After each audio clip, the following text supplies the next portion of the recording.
Hello दोस्तों, आज हम पढ़ने वाले हैं 10th के most important VVI objective question जो आपके एग्ज़ाम के लिए बहुत ज़्यादा ज़रूरी हैं। जिनमें आपका पहला क्वेश्चन आता है, अमोनिया के अणु में नाइट्रोजन एवं हाइड्रोजन के परमाणुओं की संख्या का अनुपात। आपको अमोनिया के अणु में नाइट्रोजन एवं हाइड्रोजन के परमाणुओं की संख्या के अणु का अनुपात बताना है, जिसमें आपका पहला है 2:1 और दूसरा है 1:2 और तीसरा है 1:3 और चौथा है 3:1। इसका राइट आंसर होगा ऑप्शन सी। इसका राइट आंसर क्या होगा? Option C. और हमारा सेकंड क्वेश्चन है, श्वसन किस प्रकार की अभिक्रिया है? जिसका ऑप्शन है ऊष्माक्षेपी अभिक्रिया, ऊष्माशोषी अभिक्रिया, दोनों या फिर कोई नहीं। जिसका राइट आंसर है ऑप्शन ए, ऊष्माक्षेपी अभिक्रिया। इसका राइट ऑप्शन क्या होगा? ऑप्शन ए, ऊष्माक्षेपी अभिक्रिया। और हमारा तीसरा क्वेश्चन है, संगमरमर का रासायनिक सूत्र। आपको पता है संगमरमर का रासायनिक सूत्र क्या होता है? जिसका ऑप्शन है CaO, CaCO3, CaOH2, CaSO4। जिसका राइट आंसर होगा ऑप्शन बी। जिसका राइट आंसर होगा ऑप्शन बी। और हमारा चौथा क्वेश्चन है, जल में हाइड्रोजन और ऑक्सीजन के परमाणु के संख्या का अनुपात। पहला ऑप्शन है 1:1, 2:1, 3:1, 2:2। तो इसका राइट आंसर हो जाएगा ऑप्शन बी। ऑप्शन बी है इसका राइट आंसर। आपको याद होना चाहिए। वे पदार्थ जिनके जलीय विलयन का उपयोग दीवारों के सफेदी में किया जाता है। जिसका पहला ऑप्शन है कली चूना, बुझा चूना, संगमरमर, जिंक ऑक्साइड। इसका राइट आंसर क्या होगा?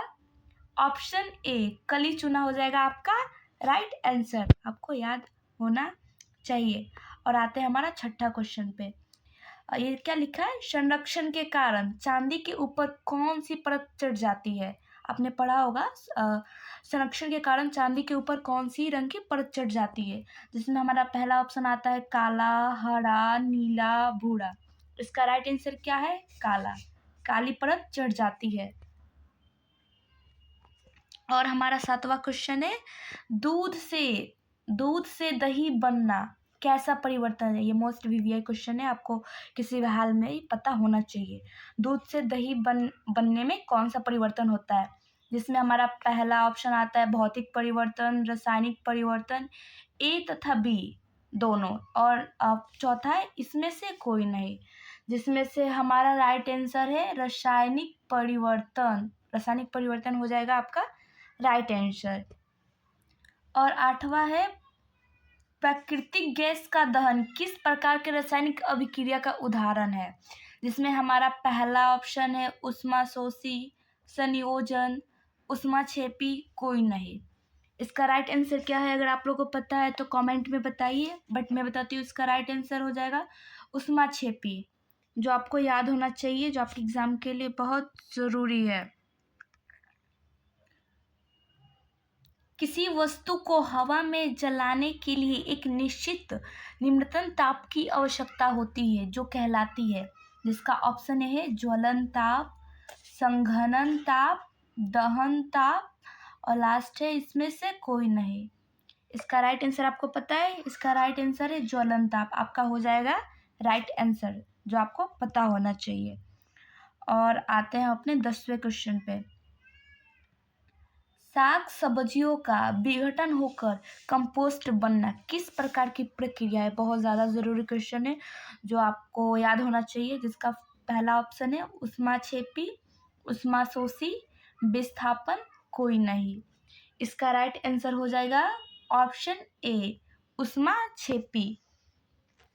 अब चलते हैं हम अपने 11वें क्वेश्चन पे। वे अभिक्रिया जिनमें अभिकारकों के बीच आयनों का आदान प्रदान होता है वो क्या कहलाता है? विस्थापन अभिक्रिया, संयोजन अभिक्रिया, द्विस्थापन अभिक्रिया, विघटन अभिक्रिया। इसका राइट आंसर हो जाएगा द्विविस्थापन अभिक्रिया। ये बहुत वीवीआई क्वेश्चन है, आप लोगों को याद करना बहुत ज़्यादा ज़रूरी है। और हमारा 12 नंबर क्वेश्चन है, जिस अभिक्रिया में किसी तत्व का ऑक्सीजन से संयोग होता है उस अभिक्रिया को कहा जाता है? क्या कहा जाता है? उपचयन, अपचयन, वियोजन, विस्थापन। इसका राइट आंसर हो जाएगा ऑप्शन ए, उपचयन अभिक्रिया। ठीक है, चलिए 13 नंबर क्वेश्चन देखते हैं। जिस अभिक्रिया में किसी तत्व का हाइड्रोजन से संयोग हो उस अभिक्रिया को कहा जाता है। जिसका पहला ऑप्शन है वियोजन, उपचयन, अपचयन, विस्थापन। इसका राइट आंसर क्या होगा? ऑप्शन सी, अपचयन अभिक्रिया। क्या होगा राइट आंसर? कमेंट में बताइए। ऑप्शन सी होगा। अब हमारा 14 नंबर क्वेश्चन है।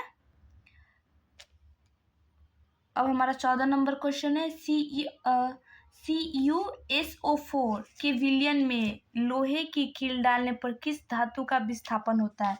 CuSO4 एक विलयन है जिसमें लोहे का कील डाला जाता है, तो किस धातु का विस्थापन होता है? जिसमें से पहला ऑप्शन है FeCuAlCa।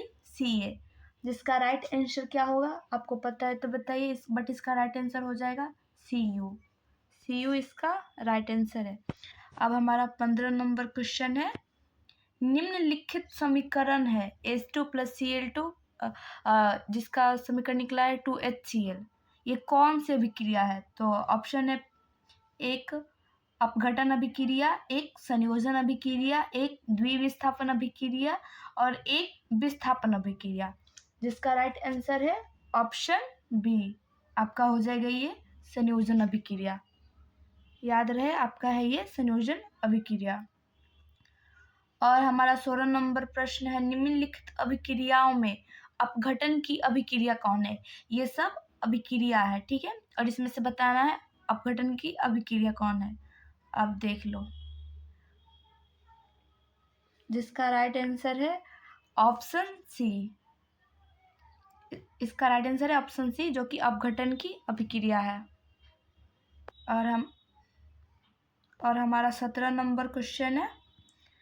रासायनिक अभिक्रिया में किस यौगिक से हाइड्रोजन का निकलना कहलाता है? रासायनिक अभिक्रिया होता है, उसमें जो यौगिक बनता है उसमें से हाइड्रोजन का निकलना कौन सी अभिक्रिया कहलाता है? जिसमें से आपका पहला क्वेश्चन ऑप्शन आ जाएगा अपचयन अभिक्रिया, उपचयन अभिक्रिया, रिडॉक्स अभिक्रिया, इसमें से कोई नहीं। इसका आंसर मुझे बताइए। इसका आंसर हो जाएगा उपचयन अभिक्रिया। याद रहे, इसका आंसर हो जाएगा उपचयन अभिक्रिया। और 18 नंबर हमारा प्रश्न है। संरक्षण के कारण तांबे के ऊपर कौन सी रंग की परत चढ़ जाती है? जो तांबा होता है संरक्षण कराया जाता है तो उस पर एक परत चढ़ जाती है, ठीक है। तो इसका पहला ऑप्शन है काला, पीला, हरा, भूरा। जिसका राइट आंसर क्या हो जाएगा? Option C. ऑप्शन सी क्या होगा? राइट आंसर हो जाएगा हरा, ठीक है, याद होना चाहिए। और हमारा 19 नंबर प्रश्न है। सूर्य के प्रकाश में श्वेत रंग की सिल्वर क्लोराइड का रंग क्या हो जाता है? जब सूर्य का प्रकाश होता है उस पर श्वेत रंग पर सिल्वर क्लोराइड का रंग चेंज हो जाता है। उसका जो रंग बनता है वो कौन सा रंग होता है? जिसका पहला ऑप्शन है काला, धूसर, हरा, नीला। इसका राइट ऑप्शन क्या होगा? ऑप्शन बी, धूसर, ठीक है, याद कर लीजिएगा लोग, ऑप्शन बी, धूसर। और आज का हमारा आखिरी प्रश्न है 20वां प्रश्न। निम्नलिखित में से कौन सा एक अपघटन अभिक्रिया के उदाहरण नहीं है? मतलब जो अपघटन अभिक्रिया होगी वो उदाहरण नहीं होनी चाहिए, ठीक है। इसमें आप ऑप्शन देख लो, 2, 3, और चौथा है मानव शरीर में भोजन का पाचन। इसका लास्ट का आंसर है ऑप्शन सी। आपका यही आंसर हो जाएगा। बाय बाय, कल मिलते हैं।